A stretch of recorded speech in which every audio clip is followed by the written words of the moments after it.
Voilà, donc on va faire des petits exercices là, concernant les molécules. D'abord, on va faire un petit rappel. Donc, concernant les atomes les plus fréquents, là par exemple, hydrogène, il aura un électron. Donc, du coup, on va avoir un seul électron à ranger. Donc, ce sera sur ça donnera une configuration 1 s 1. Et donc, du coup, comment on va dessiner ça? On va dessiner ça avec un H, avec un seul point, puis il n'y a qu'un seul électron. Ce qui fait qu'en fait, il va pouvoir lui faire qu'une seule liaison ici qui va démarrer là où il y a l'électron ici. Donc il y aura un atome X qui va donc s'accrocher qu'une seule fois. Ensuite, si je prends le carbone numéro atomique 6, donc ça fait 6 électrons à ranger.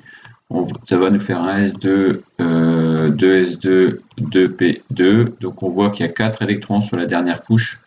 Donc ce qui fait que le carbone, lorsqu'on range sur les 4 côtés, ça va nous donner 4 électrons célibataires. Ce qui fait qu'il va pouvoir s'accrocher 4 fois ici.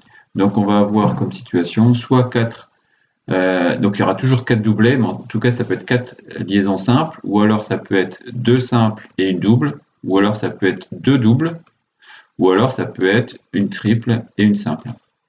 Ensuite l'oxygène par exemple 8, donc 8 électrons à ranger, ce qui fera 1s2, 2s2, 2p4, du coup ce qui nous fait 6 électrons. Ces électrons, on va les ranger sur les 4 côtés. Et donc, on voit que pour pouvoir faire les 6, il faut faire un deuxième tour. Et donc, quand on a 2 électrons ensemble, ça nous donne ce qu'on appelle un doublet non liant. Donc, ça veut dire que ces électrons ne vont rien faire. Par contre, ceux qui sont tout seuls vont faire une liaison ici. Donc, ça veut dire que l'oxygène va avoir 2 doublets non liants et 2 doublets liants. Avec ces 2 doublets liants, il va faire soit 2 liaisons simples, soit ce qu'il peut faire, c'est une liaison double ici. C'est la deuxième solution. On rencontrera aussi régulièrement l'azote. Lui, il a 7 électrons, ce qui va nous donner 1 S2, 2 S2, 2 P3, ce qui nous donne 5 électrons sur la dernière couche, 2 plus 3 ici. Donc, c'est 5 électrons qu'on va ranger sur les 4 côtés. Donc, il va faire un deuxième tour. Et donc, ça nous fait un doublet non liant. Et donc, ça veut dire qu'ici, on va avoir 3 doublets liants, donc l'azote peut s'accrocher 3 fois. Et en s'accrochant 3 fois, il peut soit faire une liaison double et simple, alors 3 liaisons simples déjà, ou une simple avec une double, ou alors il peut faire juste une liaison triple. Voilà. Qu'est-ce qu'il nous reste aussi? Il nous reste par exemple le chlore. Le chlore, donc numéro 17, donc ça nous fait 17 électrons ici à ranger, donc ça fait 1s2, 2s2, 2 P6, donc là on est actuellement à 12. Donc il faut ensuite passer à 3S2, 3S2 ici. On était à 10 plus de 12 et donc il faut aller à 3P5. Voilà, ce qui nous fait 7 électrons à ranger, 2 plus 5, 7 électrons à ranger sur la dernière couche. Donc je fais le tour, 1, 2, 3, 4, 5, 6, 7. Donc ça nous fait 3 doublets non liants. Là, les électrons sont déjà bloqués et par contre, ça nous fait une liaison simple pour le chlore. Donc le chlore va pouvoir s'accrocher qu'une seule fois. Il n'y a qu'un seul doublet liant. Ensuite, on a vu qu'il y avait la règle du duet. Donc ça veut dire quoi un duet? Ça veut dire 2 électrons et de l'octet. Un octet, ça veut dire quoi? Ça veut dire 8 électrons. Règle du duet, par exemple, c'est le H qui a un seul trait à côté de lui. Ou alors, octet, c'est tous les autres. Oxygène qui peut avoir 4 traits autour de lui, le carbone pareil, 4 traits autour de lui, l'azote également 4 traits autour de lui, le Cl 4 traits autour de lui. Il y a juste que le nombre de doublets liants ne va pas être le même. Par exemple ici, le H il va se faire un doublet liant, voilà. Le carbone va faire 4 doublés liants, l'oxygène il va faire 2 doublés liants, l'azote 3 doublés liants et le chlore un seul doublet liant. Mais en tout cas, là, ici, le H, lui, quoi qu'il arrive, il n'a qu'un seul doublet en tout. Ici, le carbone, il a 4 doublets en tout. L'oxygène, il a 4 doublets en tout. Là, l'azote aussi 4 doublets. Le chlore également 4 doublets. Donc, on retrouve bien 4 doublets, ce qui veut dire 8 électrons. On a bien l'octet. Sauf que le nombre de doublets liants, il va être dépendant de l'atome. Il va être changeant selon l'atome. Donc, il faudra s'en rappeler. Le chlore s'accroche qu'une seule fois, l'azote 3 fois, l'oxygène 2 fois, le carbone 4 fois et le H une seule fois. Donc, on va passer aux exercices. Là, par exemple, Donc, dans le modèle de Lewis, dans ces structures de Lewis, il y a ceci. Donc, vous avez deux liaisons covalentes simples. Alors, ça m'étonnerait parce qu'il y a une liaison là, simple. Donc, les simples, c'est qu'il n'y a qu'un seul trait entre chaque atome. Donc, 1, 2, 3, 4, 5, 6, 7. Et il y a 8 liaisons simples. Donc, en fait, la bonne réponse, c'était ça. La molécule d'eau, donc, c'est H2O. Donc, H2O. Donc, ça veut dire 2 H et un seul O. Donc, c'est le cas partout. Il y a bien 2 H et un seul O partout. Ensuite, on sait que l'oxygène s'accroche 2 fois. Il fait 2 doublés liants, alors que le H ne s'accroche qu'une seule fois, un seul doublé liant. Donc, ça veut dire que cette solution-là, elle n'est pas bonne, en fait, ici. Puisque ce H-là, il a 2 doublés liants, alors qu'il n'en faut qu'un. Donc, ça, c'est pas bon. Ensuite, on sait que l'oxygène, il doit avoir en tout 4 doublés. Là, on voit qu'il n'en a que 2 liants, donc il manque. Donc, la bonne réponse, c'était celle-ci. La réponse du milieu ici. Ensuite, la structure de Lewis de l'éthanol. Donc, c'est l'éthanol. Donc, sa formule semi-développée, c'est ça. Et donc, ça va être quoi pour sa formule de Lewis? Sa formule de Lewis, c'est donc on présente tous les doublets, tous les liants, tous les non-liants également. Donc, concernant les liants, donc déjà, on voit que il y a un enchaînement carbone-carbone-oxygène. Donc, ici, cette solution-là, elle est fausse, puisque là, on a un enchaînement carbone-oxygène-carbone. Donc, parmi les deux là, lesquelles est juste, c'est celle où on a bien 4, soit un doublet total pour chaque hydrogène, ou 4 doublets total pour chaque oxygène. Et la bonne réponse, c'est celle-ci. Donc, la réponse qui est fausse, c'est celle-ci. Dans l'exercice 3 ici, 9, pardon. La structure de Lewis de la molécule d'ammoniac est la suivante. On associe et dénombrer les liaisons covalentes. Alors, combien il y a de liaisons covalentes? On regarde les traits qui sont entre les atomes. Là, on voit une liaison entre H et N. Pareil ici, pareil ici. Donc, ce qui nous fait, pour la première question, il y a 3 liaisons covalentes. Ensuite, 2. Justifier la stabilité des atomes de cette molécule. La stabilité, elle est due à quoi? Pourquoi cette molécule peut rester et elle ne va pas se détruire? C'est la règle du duet et octet. Donc ça veut dire, règle du duet, il faut 2 électrons en tout, donc ce qui veut dire un trait, une barre.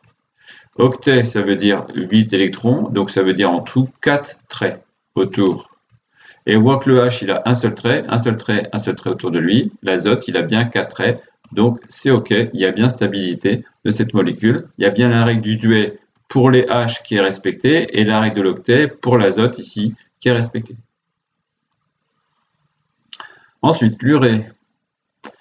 Alors, l'urée, donc formule CH4ON. Alors, je rappelle aussi que pour l'ordre des atomes, on met toujours C en premier, ensuite H, ensuite O, ensuite N. Donc, on se rappelle de la règle du champ. On va appeler ça le champ.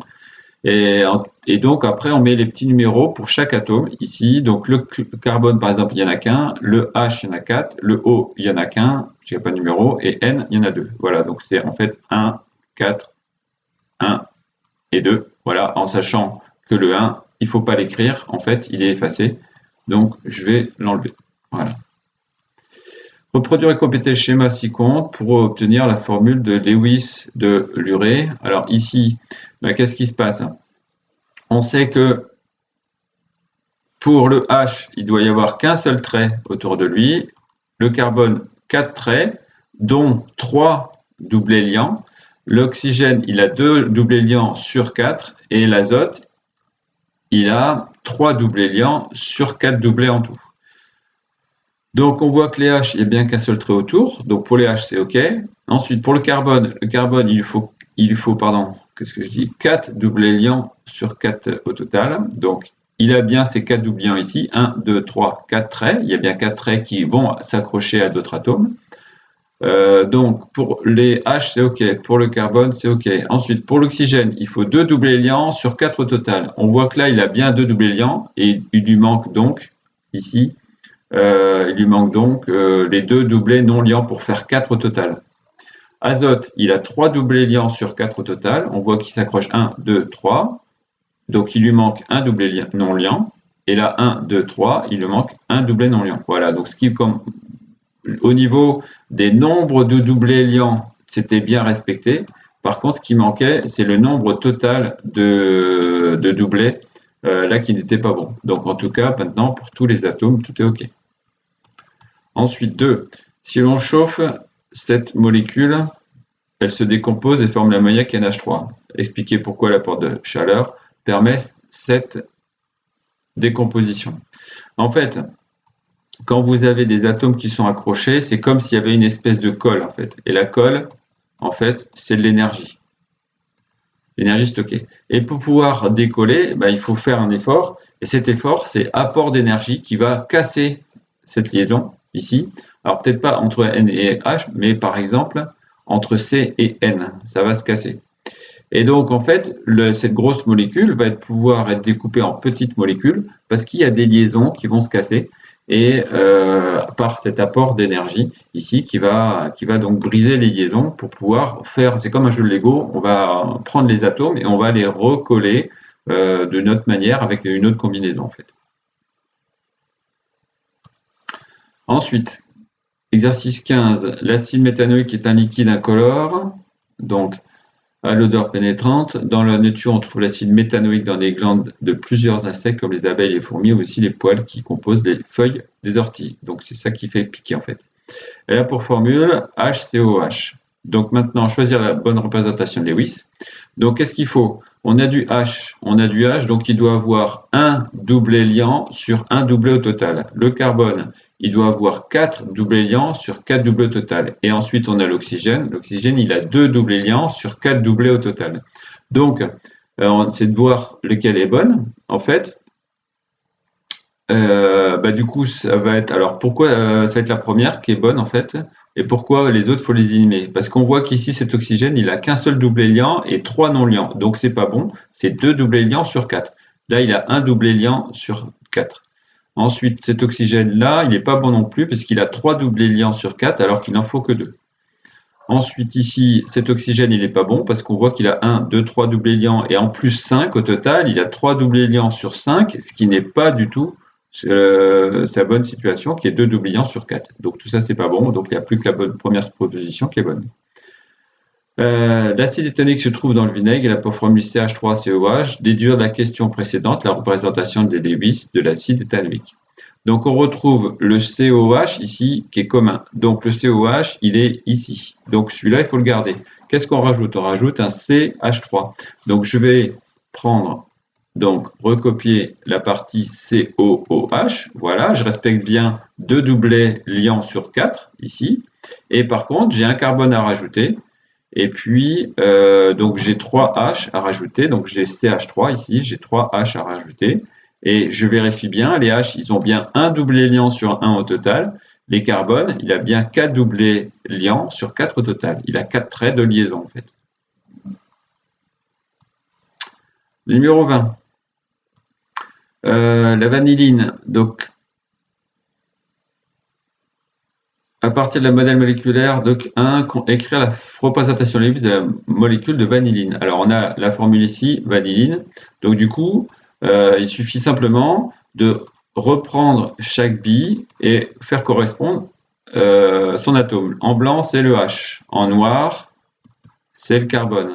En rouge, c'est l'oxygène. Donc ce que je vais faire, je vais remplacer simplement les couleurs par des lettres.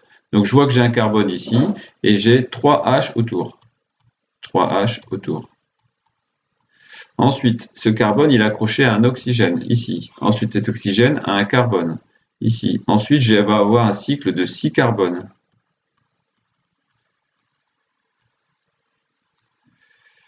Voilà, j'ai fait le tour. Ensuite, en haut à gauche, j'ai un oxygène avec un H, donc oxygène avec un H. Ensuite, là, j'ai un oxygène. Ensuite, là, j'ai un oxygène. Ensuite, en bas ici, j'ai un carbone qui va vers un oxygène et un H. Et ensuite, j'ai un H ici. Voilà. Maintenant, on va essayer de voir si on a bien respecté la règle du duel octet. Je rappelle, l'H, il a un doublé liant sur 1 au total. Le carbone, il a 4 doublés liants sur 4 au total. L'oxygène, il a 2 doublés liants sur 4 au total. Donc les oxygènes, par exemple, 2 doublés liants, mais il me manque les doublés non liants. Donc il faut que je les mette. Ici, il a 2 liants. Il me manque 2 doublés non liants pour faire 4. Cet oxygène, là, qu'est-ce qu'on voit? Il n'a qu'un seul doublé liant. Donc il me faut un deuxième liaison double pour faire 2 doublés liants et il me faut quand même les 2 non liants pour faire le 4 au total. Pour les H, ils sont accrochés qu'une fois partout, donc tout ça c'est bon. Maintenant les carbones, je vérifie, je vais avoir 4 doublés liants sur 4 au total. Ici j'ai 4 traits autour du carbone, il est bon. Celui-là j'ai 1, 2, 3 traits, donc ça veut dire qu'il manque un doublet. Un doublet notamment liant, puisqu'il a 4 doublés liants. Donc je ne vais pas le mettre sur l'oxygène, sinon sur l'oxygène ça m'en fait un cinquième. Donc je peux le mettre soit là, soit là. En fait, il n'y aura pas d'importance. Ici, donc ce qui fait qu'en même temps, ça arrange ce carbone maintenant qui a 4 doublés liants. Lui, il en a 3 et celui-là, il en a 3. Donc, je rajoute un doublet pour faire une liaison double entre les deux. Ce carbone a 3 doublés liants, celui-là a 3 doublés liants. Je rajoute une double liaison ici. Et maintenant, j'ai terminé. En fait, on ne voyait pas les liaisons doubles ici ou ici ou ici. Voilà, sur les traits, on pouvait les deviner parce qu'on sait que le carbone doit avoir 4 doublés liants sur 4. Ensuite, reproduire et compléter la représentation de molécule d'ISO à 1000. Reproduire, donc je vais copier directement. Compléter, qu'est-ce qui manque? On essaie de voir, de respecter tout ce qu'on a ici. On voit que les H, tout ça, ils sont liés qu'une seule fois, donc c'est bon. Les carbones, ils sont liés 4 fois, donc c'est bon. C'est les oxygènes qui ont un problème. Qu'est-ce qui se passe? Il manque les doublets non liants pour qu'ils en aient 4 autour d'eux. Molécule d'ammoniac.